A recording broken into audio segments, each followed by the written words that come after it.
Today I'm kicking off a brand new series called Ask an Expert, where I visit people who actually know what they're doing. We'll learn straight from the pros how to make our gear sound the way it's supposed to. For our first episode, I'm meeting Mehdi Kaz, who is the director here at Audiophonie in Montreal. He's gonna show us how to properly calibrate a turntable without losing our mind.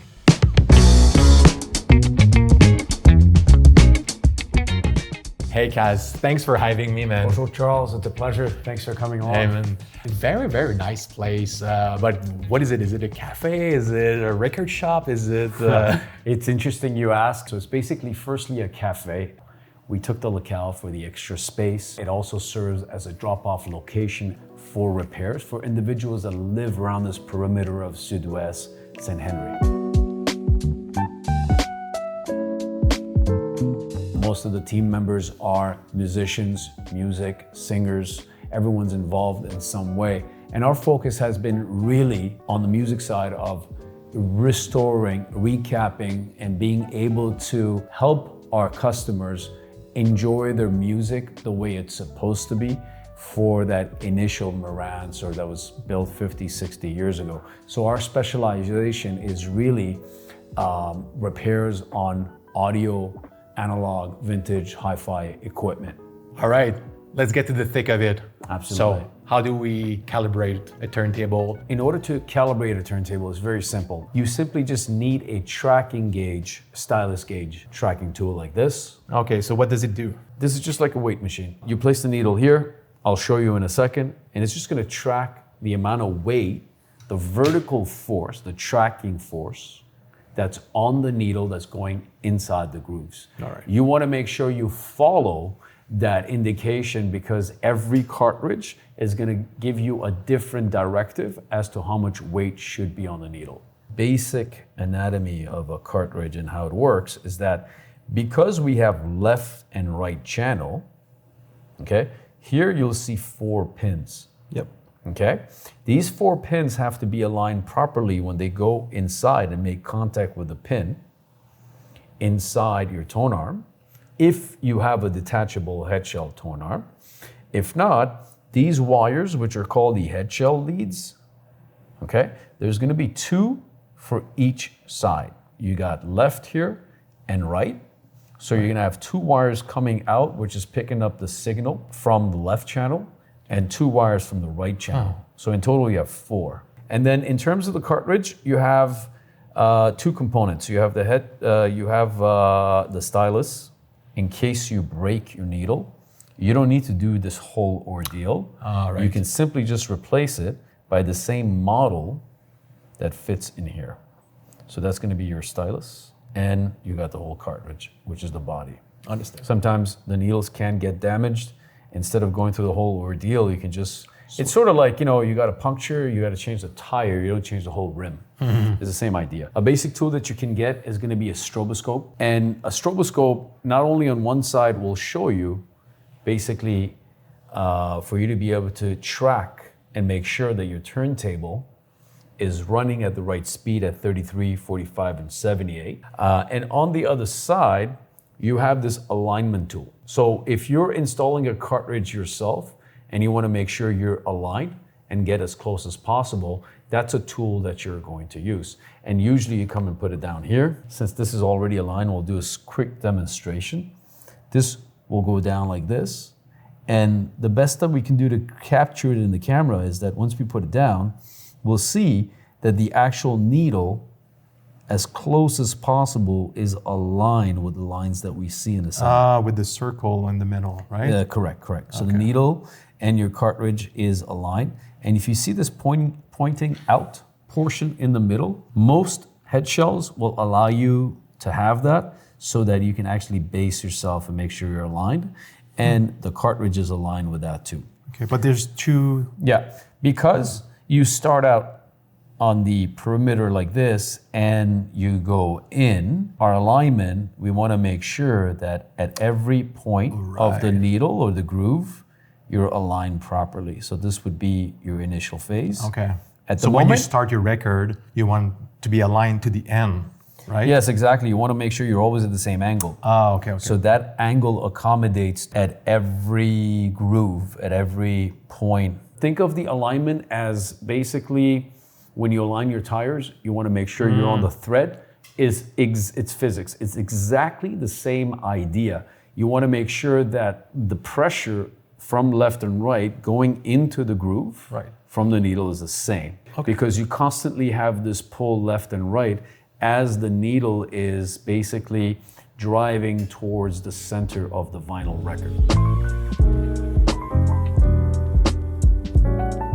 I think a lot of vinyl collectors, maybe in general, and I'm generalizing here, is that they focus too much on, hey, is my system good enough? You know, I think that there's no such thing as a good enough system. I think that as long as that item is produced to do what it's doing and it's doing it, it's amazing. It's a good system. Obviously, there's always room for improvement. There's always room for upgrades. But what we always suggest to people is that first we look at basically affordability. You don't need to spend hundreds of dollars on a needle, a cartridge, if the rest of the system is not aligned to receive that. So why would you optimize one portion of the setup when the rest is not optimized for that? There's going to be an imbalance. So really the focus is, if the item is working, we will do our best to bring it to a level of enjoyment up to our standards, but then just bring it home, enjoy it, use it for a couple of months, for a couple of years. Maybe later on your situation will change and you want to upgrade to something new. Now the tracking force is your vertical force that goes into the needle. That's basically the gravity pulling it down, is your vertical force going into the groove. If you don't follow the recommended tracking force by the manufacturer of each different cartridge, you're just going to have wear and tear, premature wear and tear on the needle, and you also over time will prematurely use up the grooves. Because don't forget, every vinyl record that you play has an X amount of times that you can play it before it starts losing its luster. Every time the needle goes inside the grooves, if we actually put it under a magnifying glass, it's fascinating, it's scratching. So there's a lot of friction in order for that sound to be produced. And like I was mentioning earlier, it's important because you also want to make sure that you're picking up left channel and right channel at the same level. If it's not aligned, or if you have tracking force and unbalances, you're not going to have the stereo image that's produced by the pickup, which is the actual needle picking up that information on the vinyl. And what about if the tracking force, you don't have enough weight, what's going to do? That's an easy one. If you don't have enough weight, two things will happen. It's either going to bounce. If it's really, really light, you'll see it right away. And then you can adjust the counterweight. Or the other thing is that if you're not aligned and you're not properly adjusted, there's not enough weight, you'll be able to play the music, but it's gonna come to a point in time at a certain angle where it's gonna be like they used to say, broken record. It's just gonna stay at the same track and play the same thing over and over. Oh, the classic, like again. It's repeating. So if that happens and you already know you're using a brand new vinyl, your vinyl is not a culprit, it's gonna be the idea that either your anti-skating is off, your turntable is not leveled, or basically your needle is not properly placed. When you wanna do your tracking force and you wanna make sure that everything's good and aligned. By the way, what is this turntable? This is a special edition Technics SL1200G, and this was a reissued model, which is an audiophile grade Technics. And basically this was reissued, I think maybe a year or two ago, and it just has some modifications and it has a little bit more torque. This head shell with the cartridge is gonna need about 1.99 or 1.9 or 2 grams max of weight. I place it, and it's important to take off the mat like I just did. Why do you take off the mat? Because you want to be as flat as possible. So if you're using a cork mat, which is thinner, thicker, higher, lower, that's going to play in the amount of weight that you actually see, because now the angle changes. But you always want to take it off because you want to be at a level surface. And I'll place this here. I grab this. There might be some adjustments to do, but right now I'm just curious to know what I can get. So I'm at 2 grams, which is exactly what it's asking for. Okay, but Okay.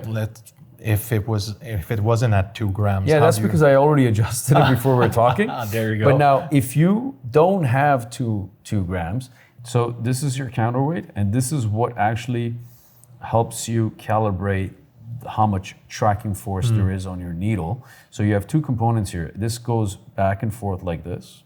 So adding or removing? As you're adding more weight as you go closer to the left, and you're removing weight, right, from the needle as you go out. Once that is adjusted. But you have 2 rings. Yeah. You have 2 knobs. What is it? Once you get the read on your measuring tool, then you adjust this basically. Okay. Because this part here will move independently, or is supposed to, right? And this is your anti-skating weight, which normally will match. Let's say it's 2 grams, you're gonna have to put it at 2 grams here too.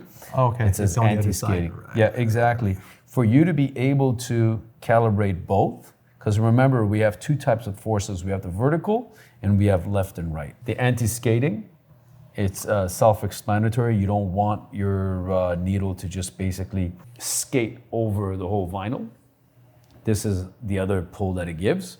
And the basic idea of this is seesaw, sort of like a balance. This is a direct drive turntable. If you had a belt drive, you also want to check the speed. Oh, okay. And sometimes on certain... Why you need to check the speed more on a belt drive than a direct drive? What is... Well, it's not because one or the other. It's just that this one kind of gives you the indication, and this is kind of like your pitch adjustment, right? And sometimes what happens is that you want to make sure you have the right speed on a belt drive as well. And certain models of turntables will have a pitch adjustment, although it doesn't matter if they're belt or direct drive, they'll have a pitch adjustment. Okay.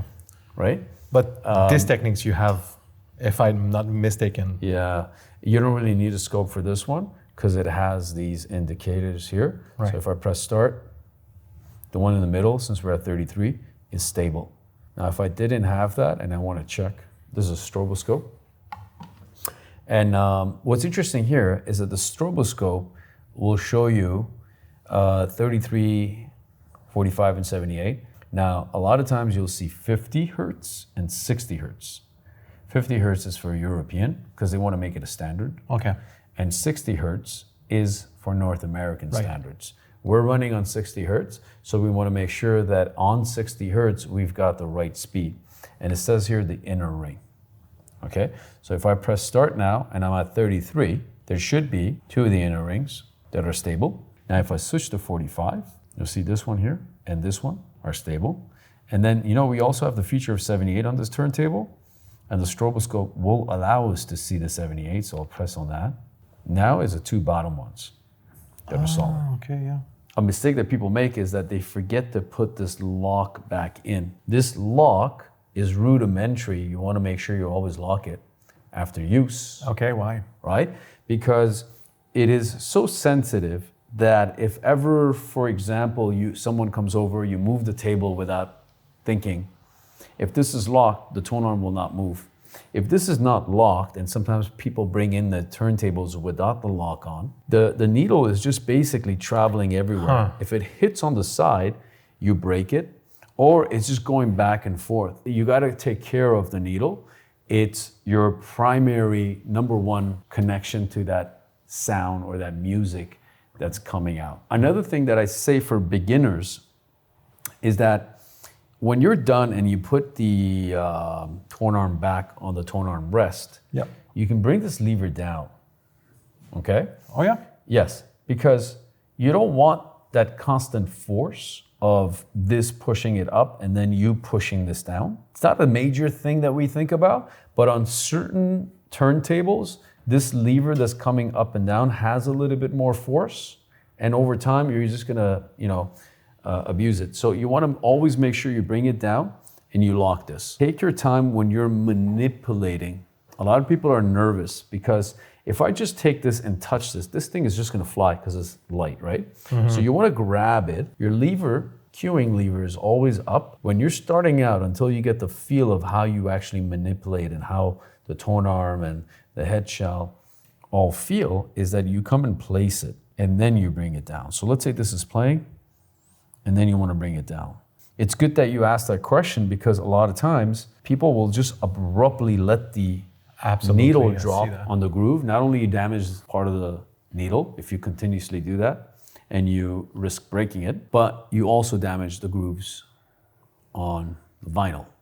Why that's important? Because a vinyl today is maybe an average of 30, 40, 50, 60 bucks. That's an investment. So you wanna make sure you take care of that. And just basically when you're done, bring it back up. Also, on a manual turntable like this, a lot of times what's gonna happen is that people play the whole record till the end and then they forget to come and lift the record.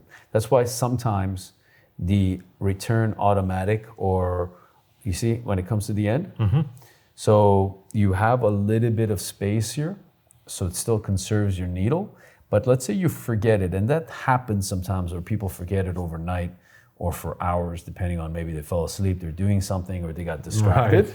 There's no more music. The vinyl is designed to kind of sort of protect your needle, but at the same time, you're still getting premature wear and tear because it's still a contact is being made. So you always want to make sure if you have a manual turntable like this, you bring it back up, bring it to the starting position, and just basically lock this and stop this.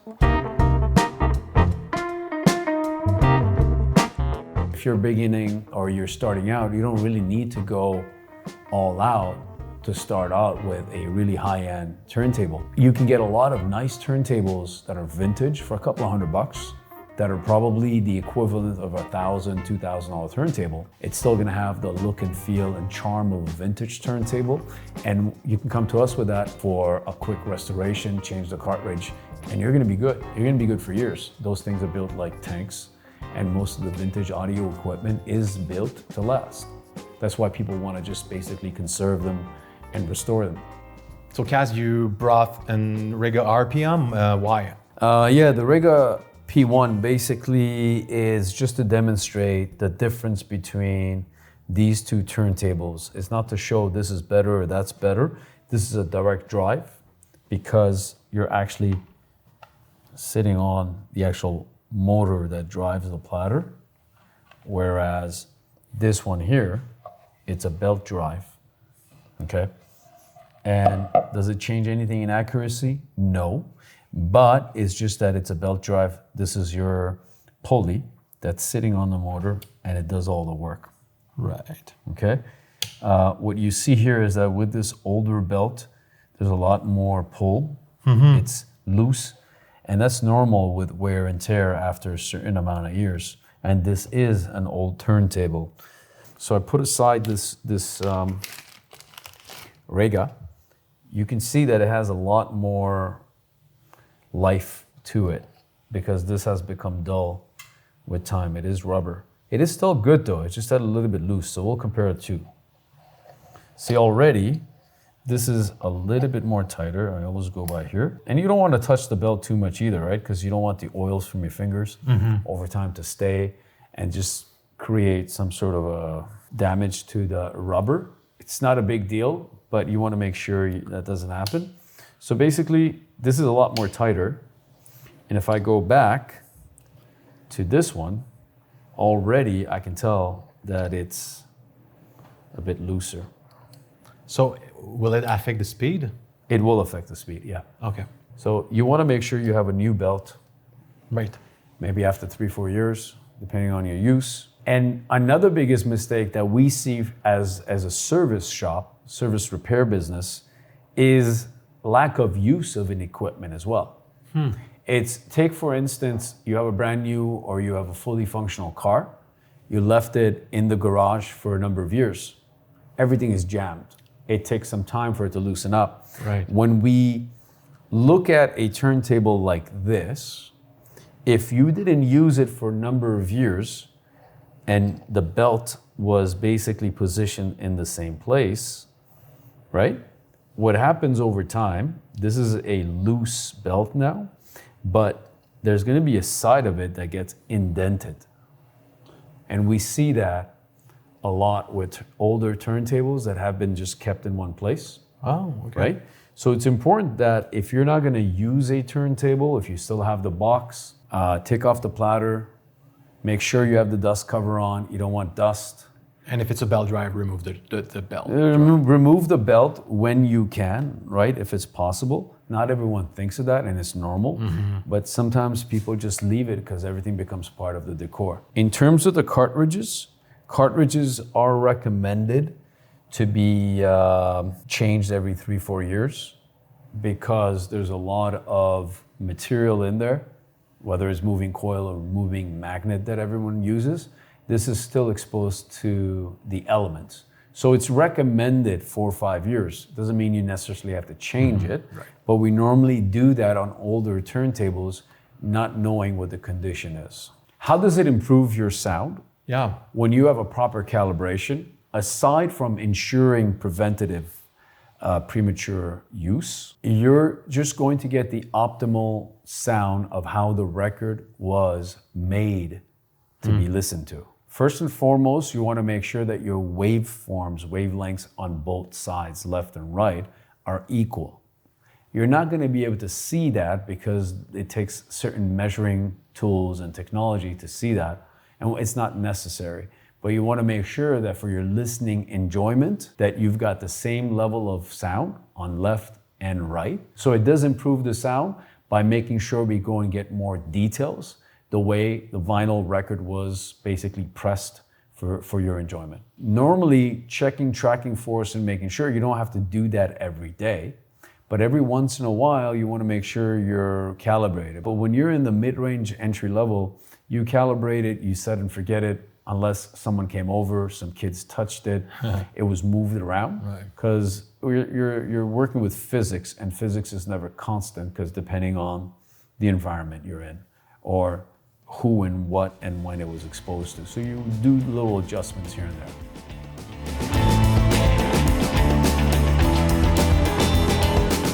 I think that the vinyl resurgence is interesting, not because it's vinyl. I think it's a case of nostalgia, feeling, emotions, right? So the resurgence of vinyl records basically is going to be studied in marketing classes in a couple of decades. If it's not right now, it's going to be studied in history, because just like fashion, everything comes back. And the idea of having vinyl records resurgence is mostly because people want to have an experience. They want to touch, feel, hear, see, smell. And I think vinyl plays on that because it's a conversation starter. For example, people come over to your house for dinner. Not everyone has turntables nowadays, right? Although more and more people do. If you have one and you're like, I've got this new record that came out, is reissued, remastered, you put it on, it just creates a memorable experience. And I think that that's what the most important part is about vinyl records. The more virtual and the AI and the technology expands, the more people will have a thirst for that connection, peer-to-peer connection. Like right now, it's almost having a vinyl collection is like being part of a book club, and you get to talk about it, you get to sit down and have listening. More and more bars, coffee shops, there's a whole trend where there's vinyl bars, vinyl cafes, and I think that this trend is here to stay for a very long time.